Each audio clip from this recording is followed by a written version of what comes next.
au changement radical de la situation météorologique. On vient de passer un col de 3000 mètres, il faisait beau et il a commencé à pleuvoir.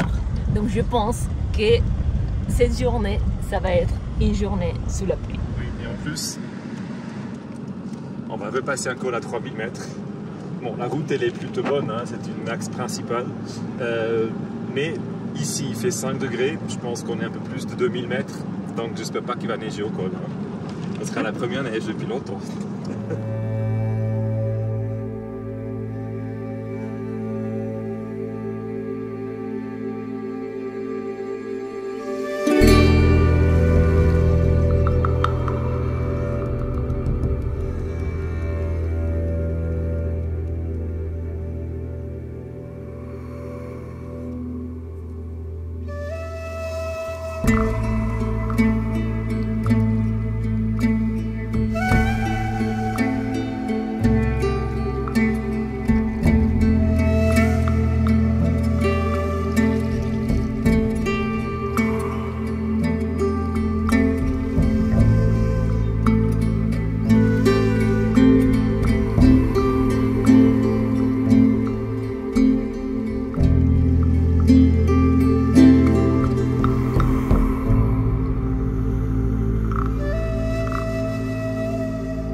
Il neige.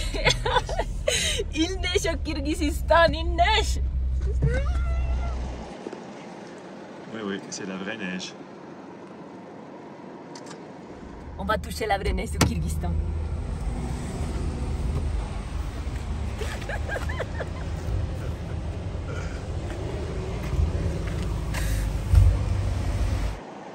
Ça nous manquait la neige, hein, James, ou pas?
Il y en a combien? Je sais pas beaucoup.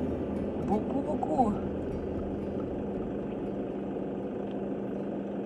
Je pense qu'ils étaient en alpage et là ils sont en train de descendre. Vu qu'il neige, ils se sont dit pour nous c'est plus trop cool non plus. Mais il y a... Mais il y a des centaines. Oui.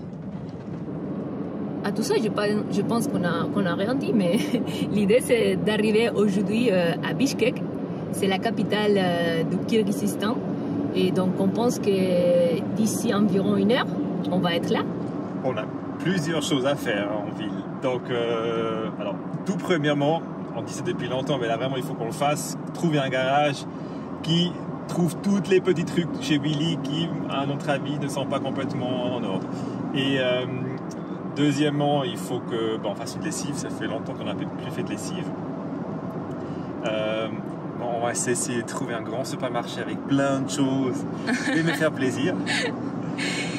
Et aussi un truc important pour moi, il faut que je trouve des lunettes parce que mes lunettes de vue, elles sont cassées.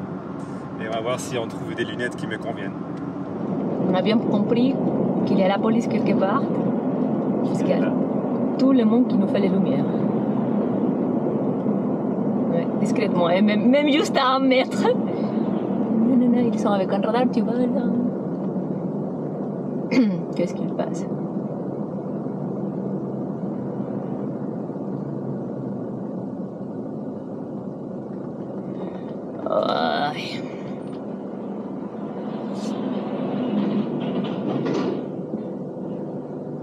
On était à combien?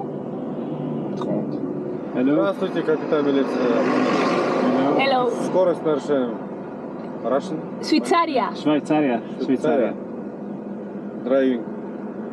Driving license.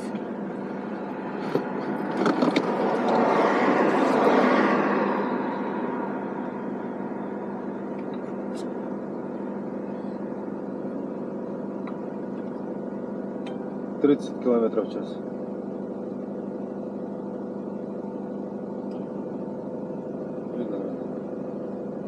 Yeah, Yes, like 30. this, all string. I was 30. 30.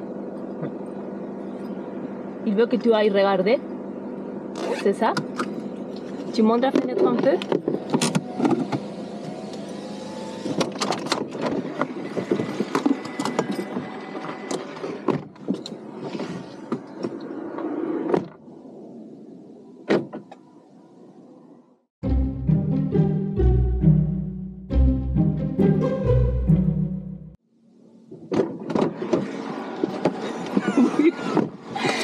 Partons d'ici vite. Partons d'ici, vite, vite, vite. Non mais il voulait nous tricher. Il voulait nous tricher. Oui. C'est horrible. Malheureusement, le mec, il a fait plus. Il allait plus proche. Oui. Et là, on voyait qu'il avait le 30, tu vois. Non mais en fait, ils ont mis les radars Plus loin. plus loin. Et ils voulaient faire nous croire que nous, on a dépassé les limites. Mais après, les mecs, sans vouloir, la troisième, quatrième fois, parce que je demandais, mais c'est pas possible. Ouais. La troisième, quatrième fois, il a fait un peu plus et il a vu que nous, on n'était pas du tout. C'était Mais la l'autre, voiture. avant, il était C'était la en voiture rouge. avant et il voulait nous mettre l'amende à nous. Mais non, on a fait un peu le théâtre encore une fois. Mais putain, il voulait nous tricher. Ouais. Et je pense qu'à partir de maintenant, on est en train de s'approcher de plus en plus vers le nord et vers Bishkek, Ouais. que c'est la capitale. On va trouver plusieurs contrôles de Oui, police, donc il faut vraiment qu'on fasse On attention. roule à 20, c'est que moi, Ouais, mais il faut qu'on fasse attention parce que tu as vu comme ils voulaient nous tricher. Ouais. Et c'était 3000, hein, parce que 3000, c'est quand même 30 balles. 30 balles, ils voulaient nous mettre. Non. Heureusement, on a insisté, mais on a insisté, on lui a demandé de passer la vidéo 6 fois. Et à la 4e, il s'est trompé. C'était ça. Aïe. Incroyable. Même lui-même, il a rigolé. Et même lui, il a rigolé quand on a commencé à dire mais Ils pardon. sont pas bêtes, les...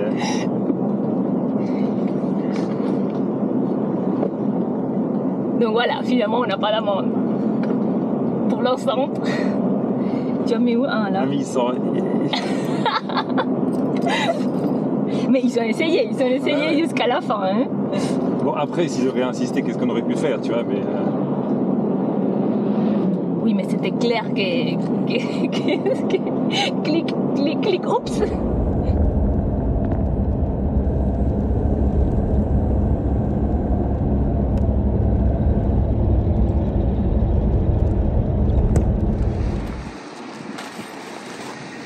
Ça, on met aussi ça.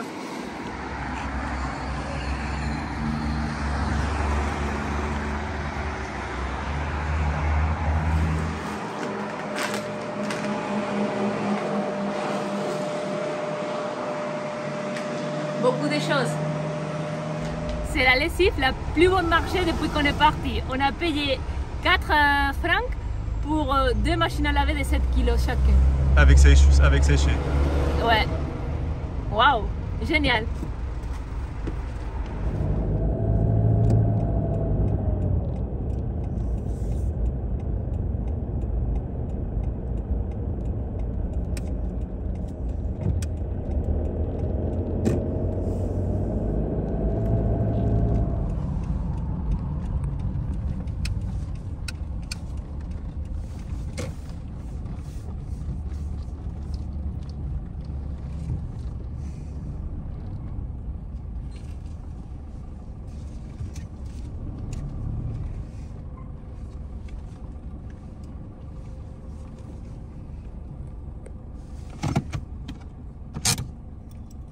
Garage Toyota, encore une fois.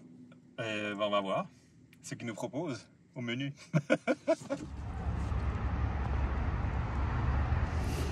Rendez-vous demain à 10h.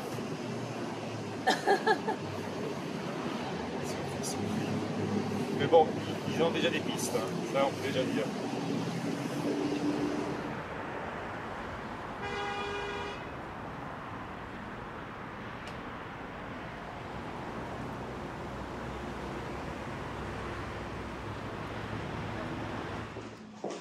Bonjour, c'est 10h du matin, on est déjà ici à nouveau. Bon, on va voir. Qu'est-ce qu'ils nous répondent? Mais à chaque fois, c'est une nouvelle expérience dans un garage. Donc, on fait principalement des garages Toyota et celui, il est, on va dire, le plus moderne. Mais pour l'instant, ils n'ont pas l'air des plus débrouillards. Mais bon, on va voir.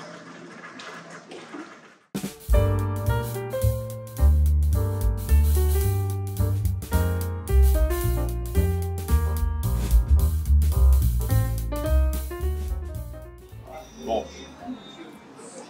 le garage, ça prend un peu de temps, ils doivent démonter des choses encore. Bref, nous on profite et on a pris un restaurant qui est juste à côté, qui est très sympa.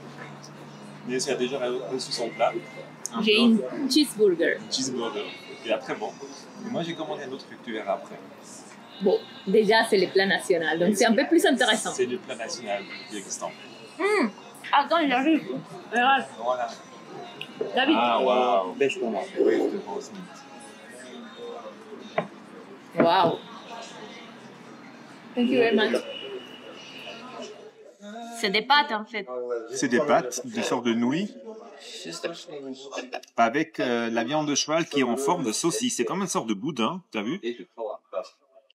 C'est une sorte de boudin, comme ça. Et comment ça s'appelle? Beige barmak. Beige barmak. Je sais pas pourquoi il y avait simplement envie d'un cheeseburger. Mais moi, ça me donne aussi envie, franchement. Mais je me suis dit, c'est le moment aussi de commander ça, parce que je sais pas la prochaine fois si on arrivera à commander le plat national.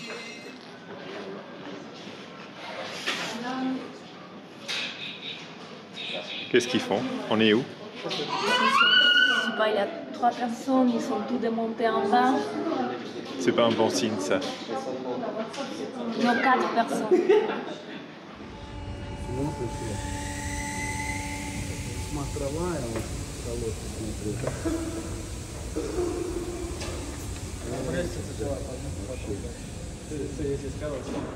Bon, la voiture, elle est prête. On peut finalement partir du garage. Je vais essayer de t'expliquer d'une façon résumée. La première chose, c'est qu'ils ont trouvé les filtres à particules. Il y avait 80% de saleté. 86%. Et j'ai dit quoi? 86. 86% de saleté. Et ils l'ont nettoyé, mais ils l'ont nettoyé électriquement. Il ne peut pas le nettoyer manuellement parce que déjà ici, il faut savoir qu'au Toyota Kyrgyzstan, il ne touche pas les moteurs diesel. Donc il ne veut rien savoir du moteur diesel. En tout cas, maintenant, normalement, il est à 0%. Ça devrait y aller. Ouais, bon, on a nos doutes, hein, mais bon. Ça, c'est déjà une partie. Donc on oublie tout ça, les nettoyer injecteurs, tout ça, c'est pas possible de le faire ici. Deuxième chose, les 4x4, ils ne marchaient pas. Et ça, c'est grâce à vous qu'on a remarqué ça, parce que c'était dans la dernière vidéo du Tadjikistan où on est resté coincé dans la sable, qu'il y a 2-3 commentaires qui nous ont posé la question de 3 personnes. Est-ce que vous avez vraiment mis les 4x4? Oui, nous on avait mis les 4x4, on était même en low, mais en fait, effectivement, les 4x4, ils ne marchaient pas. À aucun moment, on pensait que ça pouvait pas marcher, en fait. On était complètement ignorants, mais vraiment, on n'a pas réfléchi à ça. On n'a aucune idée depuis quand cette 4x4 ne marchait pas, mais on a l'impression qu'on a fait tous les Pamir sans 4x4. Ouais. Et d'ailleurs, c'est pour ça aussi qu'on a l'impression qu'on a senti une baisse de puissance. Parce qu'effectivement, on était toujours en 2 roues motrices. Au-delà du fait qu'il y avait aussi la valve EGR toute sale et qu'il y avait les filtres à particules toutes sales. Donc je pense qu'il y avait plusieurs facteurs qui ont fait que la Willys, elle n'était pas 100% elle-même. Normalement, maintenant, tout devrait marcher. C'est vrai que la Pamir, il nous a usé beaucoup la voiture. Il y a plusieurs choses qu'on devrait encore faire pour l'entretenir, mais on ne va pas les faire dans ces garages parce que honnêtement, cette Toyota, il est beaucoup plus cher que les autres où on a été. Et donc, on pense qu'on peut trouver ça... Ouais, et surtout, ils ont une approche quand même assez commerciale. Ouais. Donc, c'est pas les garagistes qui vont te faire juste ce qui est nécessaire. Ils rajoutent, et voilà. Donc, en tout cas, on est très content en ce qui concerne les filtres à particules, même si c'est d'une façon électronique. Et finalement, les 4x4, ils marchent. On espère. Maintenant, on part de Bishkek et on va vers les montagnes et on va... Tester les 4x4. Les 4x4, si finalement ils marchent.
des décors.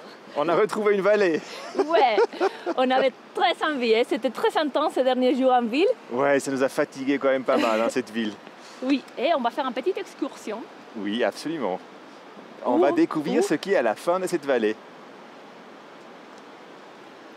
On a déjà une idée, non? On en a une petite idée, mais je ne veux rien dire parce que chaque fois qu'on essaye de trouver un truc comme ça, on n'y arrive jamais. Exactement.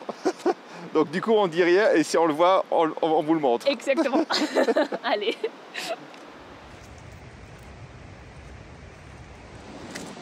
C'est comme un petit forêt. Encore très verte.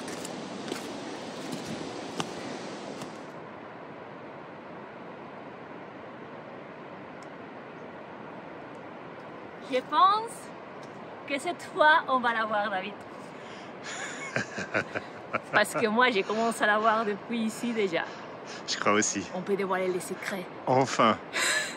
On va voir la cascade cette fois. On ne devra pas faire demi-tour juste avant. Oui, parce que je ne sais pas si tu te rappelles, mais quand on était à Oman, dans Sangwari, on cherchait une cascade, on l'a cherchée pendant longtemps. Dernière minute, quand elle était juste derrière, on a dû abandonner. Mais on te laisse les liens par là si tu n'as pas vu la vidéo. Mais je pense que cette fois, on va y arriver. Je la vois déjà.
Apparemment, c'est la plus haute de cette région de montagne au Kyrgyzstan. Elle fait 60 mètres. C'est haut, hein. En fait, c'est tellement haut que l'eau qui descend, elle n'arrive pas vraiment à descendre dans une belle chute. En fait, elle se évaporise un peu sur le chemin. Mais quand tu vois en bas, c'est une vraie rivière, hein, donc il y a quand même pas mal d'eau qui sort.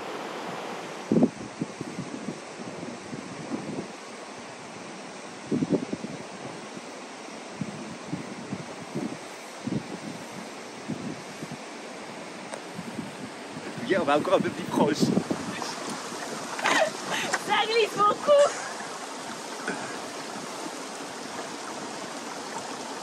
C'est impressionnant. On va être complètement mouillés.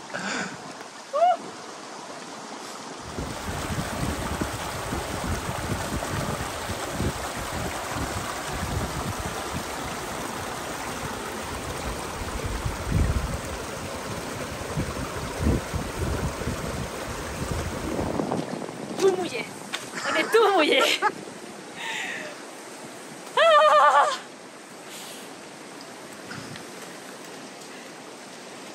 Et il fait froid en plus, hein? Non, il fait froid, il fait du vent et il fait froid, l'eau elle est froide. Mais la sensation d'être là en bas, c'est... Bon, la douche, ce sera pas pour aujourd'hui, hein?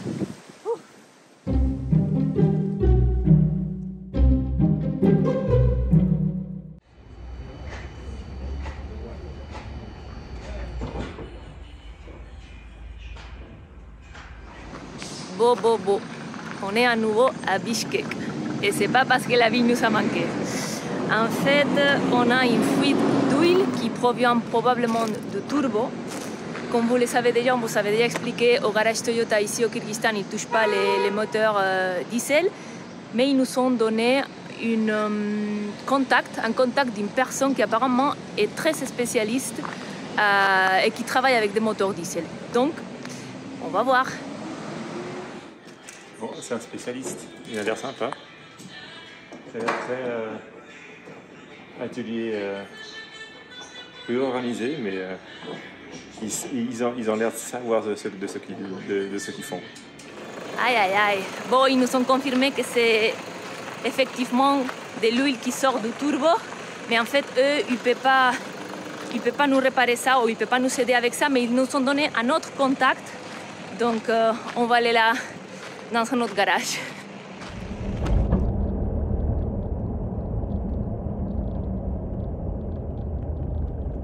On est au bon endroit. Allez, on va voir ça.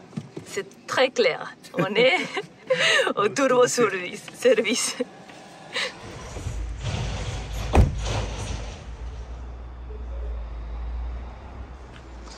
Bon, on espère que notre turbo il va pas finir ici. En tout cas, on n'est pas les seuls d'avoir des problèmes de turbo ici apparemment.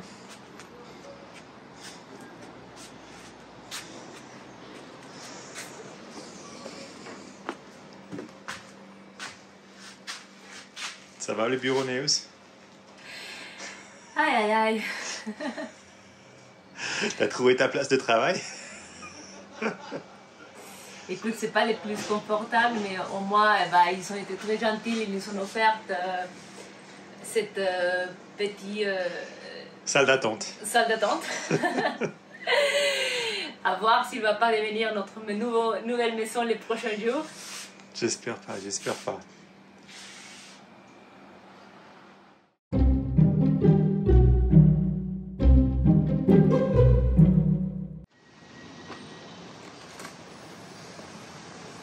Bon, encore une fois, on va passer une nuit au garage. Un nouveau garage.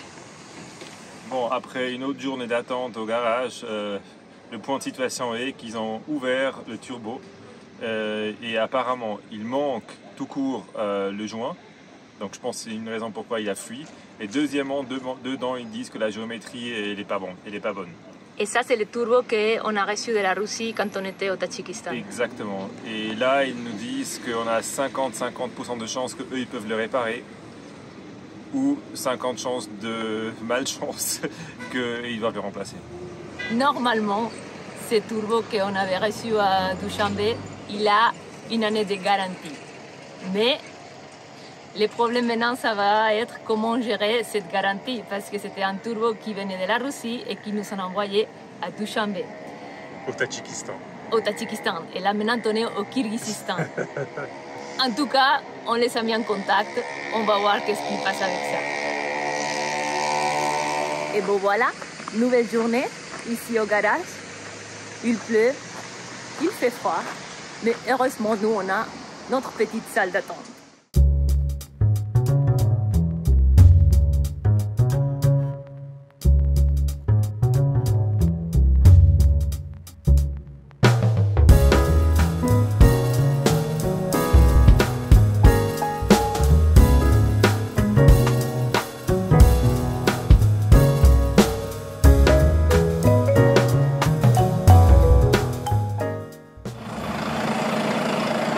On a une très bonne nouvelle parce qu'ils ont réussi à réparer les turbos, donc ça veut dire qu'on ne doit pas changer à nouveau les turbos, mais je vais vous expliquer plus après.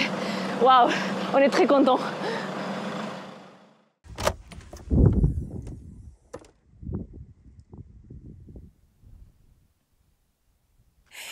Hier, quand ils nous ont dit que la voiture elle était réparée et ils nous ont donné les clés, on a parti tout de suite de la ville.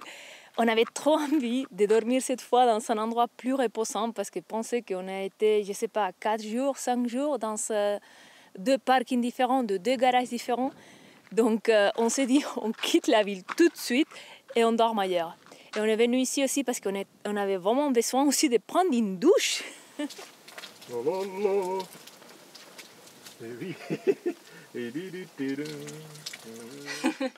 Bon, on va essayer de te résumer un peu toute cette histoire de turbo parce que hier on est parti du garage pim pam et en fait on avait une 50% de probabilité de qu'il pouvait les réparer, un 50% de probabilité de qu'il ne pouvait pas les réparer et finalement... La bonne nouvelle, c'est que pour une fois, ça a marché, ils ont pu le réparer. Donc Ça, c'est une très bonne nouvelle. La plus mauvaise nouvelle, c'est quand même que la garantie n'a pas marché. Donc, le prestataire de ce turbo reconditionné. Pour ceux qui ne connaissent pas un peu l'histoire, c'était un turbo reconditionné d'un fournisseur russe qui nous ont envoyé au garage à Dushanbe quand on était au Tadjikistan. Et donc, du coup, il ne rentre pas en matière pour des raisons pas du tout logiques. Et là, même le manager de Toyota Dushanbe qui s'est senti un peu mal parce que c'est lui qui nous a mis aussi en lien. Il a essayé de négocier avec eux, mais ça n'allait pas. Et après, il s'est même proposé pour nous payer cette réparation. Mais bon, finalement, la réparation n'était pas tellement chère. Non, on a payé 160 francs. Et si on réfléchit à qu'on a pris les turbos reconditionnés plus la réparation, le coût de les deux choses ensemble, c'est encore beaucoup moins cher que si on avait pris un nouveau turbo à l'époque, comme ils nous avaient proposé aussi Toyota de les commander au Japon, c'est qu'ils étaient beaucoup plus chers. Donc au moins, on va dire, le turbo reconditionné, il est fixé, réparé. Et voilà, c'est une très bonne chose. Et bon, après ça, peut-être, vu qu'on a eu quand même pas mal de petits ou de plus grands soucis, c'est peut-être le point de faire quand même un peu un historique plus de ça, parce qu'il y avait quand même un point principal, un peu un fil rouge dans tout ça, c'est cette perte de puissance. Ouais, exactement, c'était la perte de puissance. Et ce qu'on peut te dire aujourd'hui, après tout ça qu'on a vécu, c'est qu'on s'est rendu compte que c'était un truc vraiment multifactoriel. Parce que d'un côté, on a eu les 4x4 qui ne marchaient pas, que c'était à cause... en fait, le 4x4, apparemment, il s'enclenche électriquement. Et donc, il y a un câble qui était cassé tout simplement. Et donc, c'est pour ça que les 4x4, ils ne marchaient pas. Après, on a eu ce turbo reconditionné qui, apparemment, il était défectueux. Donc, il perdait de l'huile et en plus, il marchait comme il devrait avoir marché. Apparemment la géométrie n'était pas bonne non plus, donc ils ont tout refait. Le troisième facteur, c'était qu'on avait la valve légère complètement sale et le filtre à particules avec un 86% aussi de saleté. Il y avait encore un autre truc, que c'était le filtre MAP. Petit filtre MAP, qui avait un petit trou. Et on avait lu aussi que ça pouvait être une source de perte de puissance. Donc il avait effectivement un trou et on l'a réparé nous-mêmes. Et surtout, et la dernière, c'était qu'on était en altitude, on était à plus de 3000-4000 mètres tout le temps, et évidemment, ça fait aussi une perte de puissance. Oui, et on n'avait pas l'habitude d'être à ces altitudes-là, donc pour nous, c'était nouveau aussi, je veux dire. Donc on a eu tellement de choses qui nous ont fait qu'on n'avait pas de puissance, que je ne pense pas qu'on peut dire que c'était une seule, sinon que c'était tout Et c'est aussi ça, c'est à aucun moment où on sentit tout de suite, la puissance elle est de nouveau là, donc c'est revenu graduellement comme ça. Donc voilà, en tout cas, on pense que maintenant tout va bien et que tout marche. Jusqu'à la prochaine épisode, parce que voilà, on a quand même aussi appris que sur le voyage, il y a toujours un truc qui ne marche pas. Donc ça c'est quelque chose... On va dire qu'aller au garage, ça fait partie du voyage. Exactement. Et en plus de ça, on a quand même passé beaucoup de jours, voire de semaines au garage. Et que finalement, il faut quand même dire, là-dedans, on a appris beaucoup de choses. Oui, on a appris beaucoup de choses. D'ailleurs, aussi, merci à tous vos commentaires, parce que je pense que ça nous a servi aussi. Nous, on n'a aucune idée de mécanique, donc... on a découvert beaucoup de choses. Grâce à vous, Grâce à vous. Et de l'autre côté aussi, on a appris beaucoup avec les problèmes que nous, on a eus et comment ils se sont résolus. Donc on va presque dire merci les problèmes et merci les solutions aussi. Ah oui, c'est vrai. Quand tu as dit merci les problèmes... parce que sans problème, pas de solution, sans solution, pas de problème. Pas d'apprentissage. Oui. Bon, on est prêt pour une nouvelle aventure. La nouvelle aventure, elle arrive.